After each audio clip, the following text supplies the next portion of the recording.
खोर्धा जिला टांगी थाना पणसपुर पाटणा अंचल दीपक दास नामक जड़े युवक को हत्या करी गोटे परित्यक्त छुआर फिंगी दि जाइथिला। एही हत्याकांड पर प्रदीप मां सरोजिन दास निजर पुअर हत्याकारी को गिरफ्त करिया पई थानार अभियोग अभियोग करछि 7-7 जन आज्ञा मु चाहूची बापा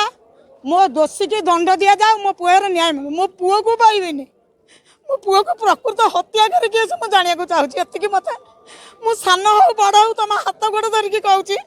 मत ये न्याय दरकार, आउ कि ना पुओ को पाइबेनी। मुझे जानवा चाहूँ मो पुओ हत्याकारी केस टांगी थाना आईसी पैसा खाई बसी मत धमक दौर मिछ धमक टंका भी जाचुची बारंबार टंका भी जाचुची मुझे आपण मान हाथ जोड़ी टंका जाचुंट जे टंका खाई तू रही जा केस डरेनी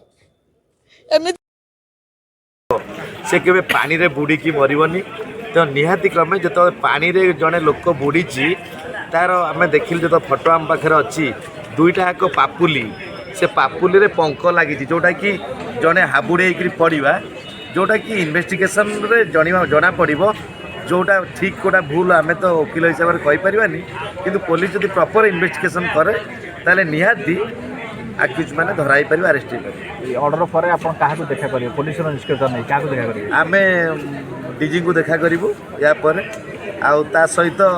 जदि पर किसी कार्यकारी न हुए आम पुणी कौन उच्च न्यायालय द्वारस्थ हबू जोटा कि आम कंटेम्प्ट कर। खोर्धा जिला टांगी थाना पणसपुर पाटणा अंचल दीपक दास नामक जड़े युवक को हत्या करी गोटे परित्यक्त छुआर फिंगी दि जाइथिला। एही हत्याकांड पर प्रदीप मां सरोजिन दास निजर पुअर हत्याकारी को गिरफ्त करिया पई थानार अभियोग करथिले, मात्र थाना अधिकारी ग्रहण करिनथिले तांकर एतला। सी एबे पहुंचिछंती एसपी एवं आईजी